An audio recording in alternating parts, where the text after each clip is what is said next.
नमस्कार, स्वागत है आप सभी का। मैं हूं आपके साथ मनु तेवतिया। शुरुआत करते हैं बुलेटिन की देहरादून से। आज की बड़ी खबर के साथ मुख्यमंत्री त्रिवेंद्र सिंह रावत ने बेरोजगारों को बड़ी सौगात दी है। एलटी पदों पर 8 सब्जेक्ट की भर्ती होगी।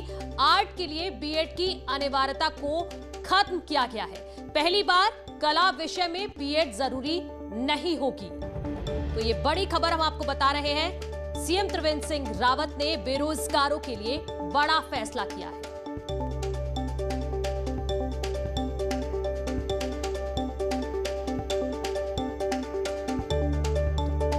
सीएम की मंजूरी के बाद आदेश भी जारी हो गए हैं। बेरोजगारों के लिए सीएम ने एक बड़ी सौगात दी है।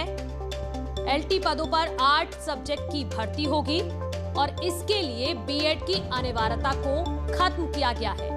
आर्ट के लिए बीएड की अनिवार्यता अब नहीं होगी। पहली बार कला विषय में बीएड को जरूरी नहीं रखा गया है।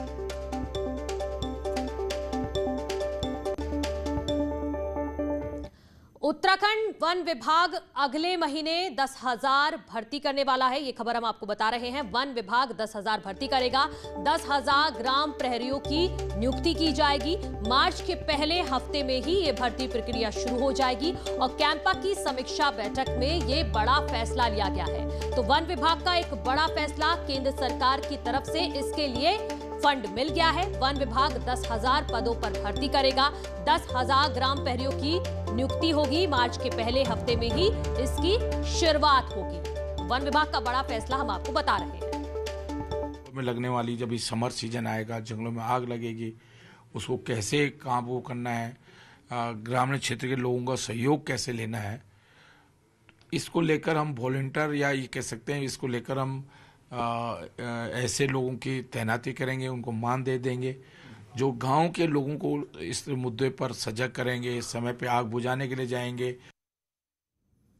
तो 8 से 10,000 रुपए मानदेय रखा गया है वन विभाग की तरफ से। अब आगे बढ़ते हैं, बात करते हैं कॉर्बेट कर्मचारी के राइफल राज की। तो कॉर्बेट के गार्ड की गुंडागर्दी की तस्वीरें हम आपको दिखा रहे हैं। किस तरह से मजदूर को धमकाया गया है। वन रक्षक की ये गुंडागर्दी है।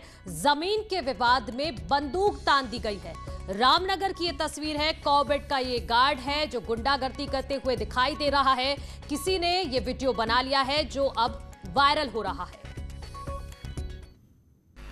एक घटना जो है अभी संज्ञान में लाया गया है, जिसमें किसी क्षेत्र में जो है एक फॉरेस्ट गार्ड जो है स्थानीय लोगों पर बंदूक ताकते हुए दिखाई दे रहा है। ये जो क्षेत्र है ये कॉर्बेट टाइगर रिजर्व के बाहर का क्षेत्र है, कॉर्बेट का क्षेत्र नहीं है, परंतु इसमें स्टाफ जो शामिल है उसने सरकारी बंदूक का इस्तेमाल किया है ऐसा प्रतीत हो रहा है। इसकी जांच कराई जा रही है। तो देहरादून से अगली खबर है। यहां फूल वाले के रिक्शे से एक कार में टक्कर लग गई है। उसके बाद ये पूरा विवाद हुआ जिसकी तस्वीरें आप देख रहे हैं। बुजुर्ग से उसके बाद यहां पर मारपीट की गई है और छोटा सा ये मामला था। फूल वाले के रिक्शे से एक कार में टक्कर लग गई। गलती से ही हुआ होगा, लेकिन एक छोटे से विवाद में किस तरह से एक बड़ा रूप ले लिया। यहां बुजुर्ग के साथ कुछ दबंगों ने मारपीट की और ये पूरी घटना सीसीटीवी में कैद हुई जो आप देख रहे हैं। कार मालिक ने बुजुर्ग को यहां पर पीटा है। छोटा सा विवाद था, कार में टक्कर लगती है फूल वाले की रिक्शा से और उसके बाद ही बुजुर्ग के साथ यहां पर मारपीट की गई है।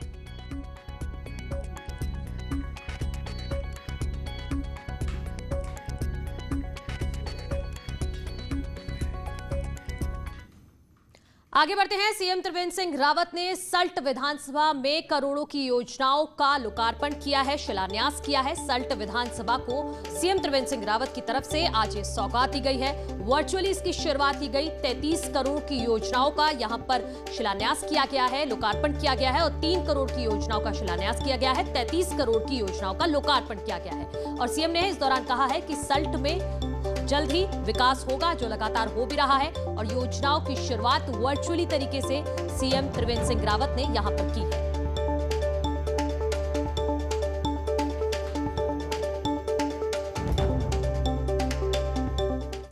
वहीं उत्तराखंड में आज त्रिवेंद्र कैबिनेट की बैठक हुई है, जिसमें 7 प्रस्तावों पर मुहर ली गई है। त्रिवेंद्र कैबिनेट की बैठक में कुछ बड़े फैसले लिए गए हैं। बैठक में 7 प्रस्ताव आए थे और सभी को पास कर लिया गया है। मुख्यमंत्री घसियारी कल्याण योजना मंजूर की गई है। संस्कृत स्कूलों के शिक्षकों का वेतन भी बढ़ाया जाएगा। 7 प्रस्ताव आए थे और 7 को पास कर लिया गया है। तो ये बड़ी खबर, त्रिवेंद्र कैबिनेट की बैठक में 7 प्रस्ताव आए, 7 पर मुहर लग गई है।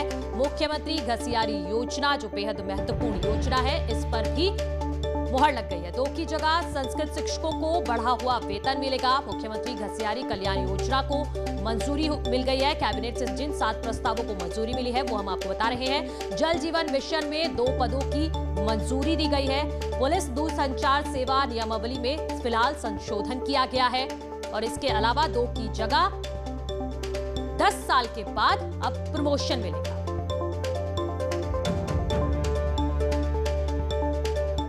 एक 600 बेड का हॉस्पिटल था, जो वहीं जो एग्जिस्टिंग हॉस्पिटल है उसमें लेने की बात थी, वो भी ली। जल जीवन मिशन में 2 पद, 600 बेड जो एग्जिस्टिंग हॉस्पिटल है हमारे हरिद्वार में, उन्हीं को लेना है, मतलब अलग से नहीं बनाना। जो उन्हीं में थोड़ी बहुत ही वो बेड करने हैं। और जल जीवन मिशन में 2 पदों की अनुमति दी गई, एक अपर परियोजना निदेशक और एक अधीक्षण अभियंता। यही आज विषय थे।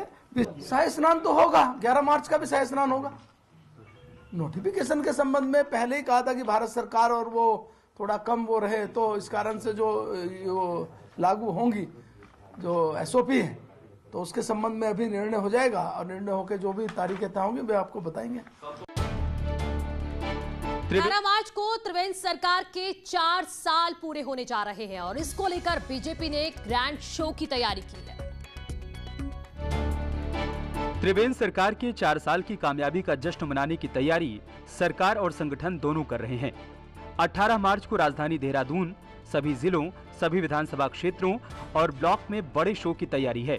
पूरे राज्य में ग्रैंड शो करके सरकार जहां अपनी उपलब्धियां बताना चाहती है, वहीं विपक्षी कांग्रेस को आईना दिखाना चाहती है और स्लोगन दिया गया है, बातें कम काम ज्यादा। देखिए, राजनीति में काम भी होता है, बातें भी होती हैं।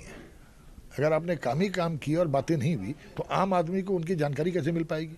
और जब आम आदमी को सरकार के कार्यक्रमों की जानकारी नहीं होगी तो कुछ जिन्हें चकड़ैत बोलते हैं, ऐसे ही लोग इसका फायदा उठा पाएंगे। इसलिए पहले काम फिर बातें। सिर्फ 4 साल के मौके पर नहीं, बल्कि बीजेपी का राष्ट्रीय संगठन मंत्री और विधायकों को जनता को काम गिनवाने की बात कई बार कह चुका है। फिर चाहे विधानसभा क्षेत्रों में विपक्ष के विधायक क्यों न हो, और 18 मार्च को भी बातें कम और काम ज्यादा की बात 70 विधानसभा क्षेत्रों में होगी।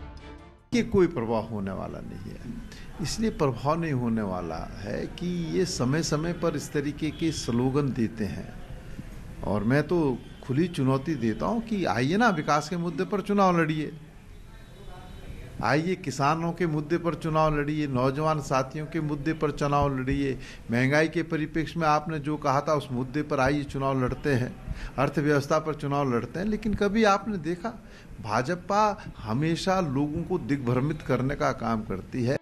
अब जब चुनाव में साल भर से भी कम का वक्त बचा है, तो चुनावी साल के मिशन को त्रिवेंद्र सरकार बातें कम काम ज्यादा के स्लोगन के साथ ही आगे बढ़ाना चाहती है। देहरादून से न्यूज़ 18 के लिए दीपांकर भट्ट की रिपोर्ट। आगे बढ़ते हैं। कोटद्वार में नजूल जमीन और बद्रीनाथ हाईवे से अतिक्रमण हटाने का आदेश जारी हुआ है। नैनीताल हाईकोर्ट ने 2 महीने में अतिक्रमण हटाने को कहा है। हाईकोर्ट ने कहा है कि पहले 15 दिन में सभी के दस्तावेजों की जांच करें और फिर नियम के तहत अतिक्रमण को हटाएं। इससे पहले अतिक्रमण हटाने के फैसले के खिलाफ लोग कोर्ट पहुंचे थे और अब हाईकोर्ट ने इसके लिए 2 महीने का समय दिया है।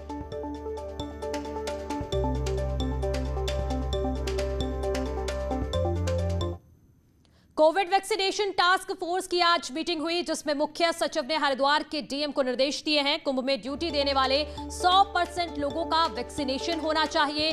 ड्यूटी रिफ्यूज करने पर सख्त कार्रवाई होनी चाहिए। वैक्सीनेशन न करने वालों को कुंभ क्षेत्र से ट्रांसफर किया जाए। कुंभ में आने वाले लोगों की जान से रिस्क नहीं लिया जा सकता है। 15 मार्च तक यूपी से 100 डॉक्टर्स भी इसके लिए मिल जाएंगे।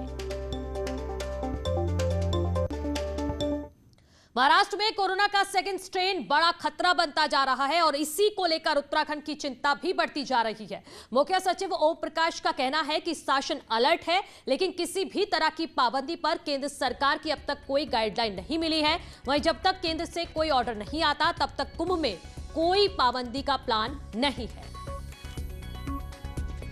चुनौती तो है ही और उस चुनौती से निपटने के लिए व्यवस्थाएं हैं, फिर भी भारत सरकार के गाइडलाइंस की हम प्रतीक्षा कर रहे हैं। धर्मनगरी हरिद्वार में कुंभ के रंग दिखने लगे हैं। आज श्री पंचायती निरंजनी अखाड़े के रमता पंचों ने हरिद्वार में प्रवेश किया। शहर पहुंचने से पहले निरंजनी अखाड़े ने भव्य शोभा यात्रा निकाली। इसके बाद SMJN कॉलेज में बनी छावनी में मेलाधिकारी दीपक रावत ने सभी संतों का स्वागत किया। इस दौरान अखाड़ा परिषद के अध्यक्ष नरेंद्र गिरी भी मौजूद रहे। रमता पंचों के शहर में आने के साथ ही कुंभ का आगाज माना जाता है।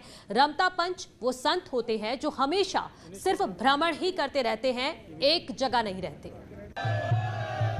हमारे संत महात्मा पूरे भारतवर्ष में सनातन धर्म का प्रचार करते रहते हैं।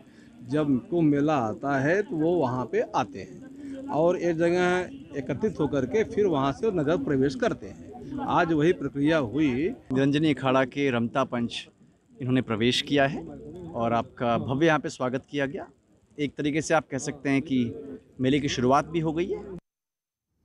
बीजेपी के राष्ट्रीय मीडिया प्रभारी और राज्यसभा सांसद अनिल बलूनी उत्तराखंड के दौरे पर हैं। आज बलूनी रामनगर पहुंचे और यहां लोगों से मुलाकात की। इस दौरान अनिल बलूनी ने एक बार फिर दोहराया कि राज्य में एक विश्व स्तरीय कैंसर अस्पताल की बात चल रही है। इस कोशिश में काम चल रहा है। बलूनी बीमारी से ठीक होने के बाद पहली बार राज्य के दौरे पर है। रहता था कि जैसा कैंसर में मुझे इलाज मिल रहा है, उत्तराखंड के प्रत्येक मेरे भाई बहनों को क्यों नहीं वैसा इलाज मिले। मैं उस वक्त टाटा के लोगों से, टाटा कैंसर हॉस्पिटल के लोगों से लगातार बोलता था कि हम उत्तराखंड में कैसे ऐसे इस तरह के इलाज करते हैं। उस दिन से मेरे मन में ये था कि उत्तराखंड के लिए एक बड़ा विश्व स्तर का कैंसर हॉस्पिटल में बनाऊँ। ये मैंने संकल्प लिया है और मैं उसको पूरा करने के लिए धीरे धीरे आगे बढ़ रहा हूँ। राज्यपाल बेबी रानी मौर्य ने आज हरिद्वार के रानीपुर मोड़ स्थित श्री चंद्राचार्य चौक पर भगवान श्री चंद्र की मूर्ति का स्थापना किया है। कार्यक्रम में योग गुरु बाबा रामदेव, पतंजलि योगा पीठ के महामंत्री आचार्य बालकृष्ण समेत बड़ी संख्या में साधु संत भी मौजूद रहे। राज्यपाल बेबी रानी मौर्य ने भगवान श्री चंद्र को एक महान संत बताते हुए कहा कि सब लोगों को उनके दिखाए रास्ते पर चलना चाहिए। चंद भगवान की जो मूर्ति का अनावरण किया, जो एक महान संत थे जिन्होंने उस समय जाति प्रथा को, ऊंच नीच को खत्म करने का एक बीड़ा उठाया था, लेकिन आज भी वो देखने को मिल रही है। तो हम सब को वो यही संदेश देना चाह रहे हैं कि जो ऊंच नीचे जाति पात है ये खत्म हो। उत्तराखंड बार काउंसिल के नए अध्यक्ष अर्जुन सिंह भंडारी चुने गए हैं। उन्होंने योगेंद्र तोमर को 3 वोट से हराकर अध्यक्ष पद पर जीत हासिल की है। इसके अलावा उपाध्यक्ष पद पर रंजन सोलंकी निर्विरोध चुने गए हैं। इसके साथ ही बार काउंसिल उत्तराखंड में नियम पंजीकरण समिति, कार्यकारिणी अधिवक्ता, हितकारी समिति समेत कुल 8 कमेटियों का भी गठन किया गया है। चुनाव के लिए आज ही सुबह वोटिंग शुरू हुई, जिसमें 21 सदस्यों ने अपने मताधिकार का प्रयोग किया। तो निर्वर्तमान अध्यक्ष महोदय हैं, उन्होंने जो भी कार्य अधूरे छोड़े हैं उनको सब लोग, हम लोग मिलजुल के उसको पूरा करने का प्रयास करेंगे और जैसे जैसे चुनौतियां आएंगी उनसे निपटेंगे। चारधाम रोड परियोजना के तहत काम कर रही कंपनियों के द्वारा पहाड़ कटान का मलबा डंपिंग जोन के बजाय निर्माण साइट से सीधे नदियों में डाले जाने की न्यूज 18 की खबर का बड़ा असर हुआ है। खबर के बाद रुद्रप्रयाग टिहरी जिला प्रशासन एक्शन में आया है, तो इधर कंपनियों की लापरवाही को लेकर राज्य सरकार भी गंभीर नजर आ रही है। शासकीय प्रवक्ता मदन कौशिक का कहना है कि अगर कोई नियमों का उल्लंघन कर रहा है तो मलबे को नदी में डाल रहा है तो मामले में सख्त कार्रवाई की जाएगी।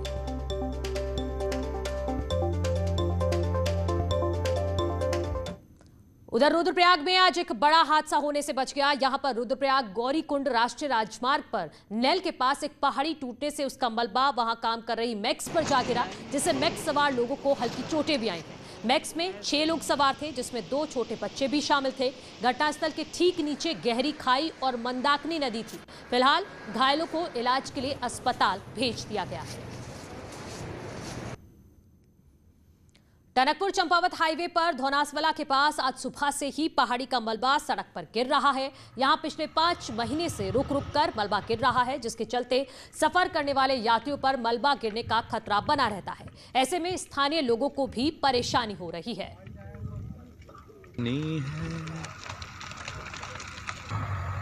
मेरे के बाद स्वागत है आप सभी का। रामनगर के सनी कश्यप को राष्ट्रीय वीरता पुरस्कार 2020 के लिए चुना गया है। सनी ने 9 अगस्त 2020 को अपने कजिन की जान बचाने के लिए अपनी जिंदगी दांव पर लगा दी थी। सनी को मिलने वाले इस पुरस्कार से जहां घर में खुशियां हैं, तो वहीं सनी के साथी भी खुश हैं। 9 अगस्त को सनी के भाई ने नए बने कोसी पुल से कोसी नदी में छलांग लगा दी थी, जिसे बचाने के लिए सनी ने उफनती नदी में छलांग लगा दी थी। 12 साल के इस मासूम ने 22 साल के भाई को किसी तरह थामे रखा, जिससे उसकी जान बच सकी। मैं पुल के ऊपर खड़ा था, वो पुल के ऊपर से कूद गया था। मैंने उसे बचाया नीचे जाके, सब लोग देख रहे थे। मैंने कोशिश करी, पुल को नीचे कूदा और उसे बचा के बाहर निकाल लिया। गुलदार के हमलों में मारे जाने वाले लोगों के परिजनों को मुआवजा देने की मांग को लेकर कांग्रेस ने पिथौरागढ़ में प्रदर्शन किया है। पूर्व विधायक और कांग्रेस के प्रदेश उपाध्यक्ष मयूख मेहर की अगुवाई में कार्यकर्ताओं ने डीएम से मुलाकात भी की। कांग्रेसियों का आरोप है कि डीएफओ की जिद के कारण प्रभावित परिवार को मुआवजा नहीं मिल पा रहा है। डीएफओ हैं, उनके हठ धर्मिकता के कारण या उनके घमंड के कारण उस गरीब युवक को आज तक मुआवजा नहीं दिया गया है। फिर उनके कहने के अनुसार उस पर मजिस्ट्रेट जांच बिछाई गई। मजिस्ट्रेट जांच में भी जो मजिस्ट्रेट ने अपने निर्णय दिए हैं वो उस युवक के पक्ष में दिए हैं। ऋषिकेश के स्वर्ग आश्रम की सालों पुरानी आयुर्वेदिक फैक्ट्री को हरिद्वार के इंडस्ट्रियल एरिया में शिफ्ट करने का विरोध हो रहा है। इसके कर्मचारी पिछले 2 महीने से विरोध कर रहे हैं। साथ ही ट्रस्ट पर पिछले कई महीनों से वेतन न देने का आरोप भी लगाया गया है। शिफ्टिंग के विरोध में कर्मचारियों ने गीता भवन के गेट पर भीख मांगकर अपना विरोध दर्ज कराया।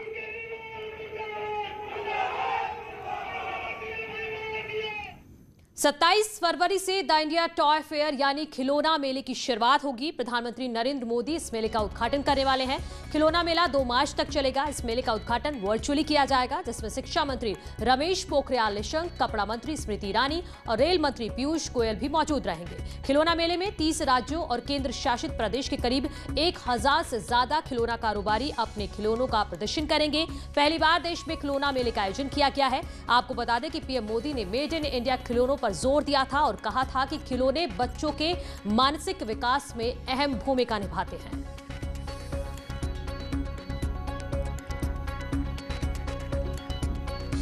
अच्छे हैं, सुंदर हैं, सस्ते हैं, लाखों शिल्पकार।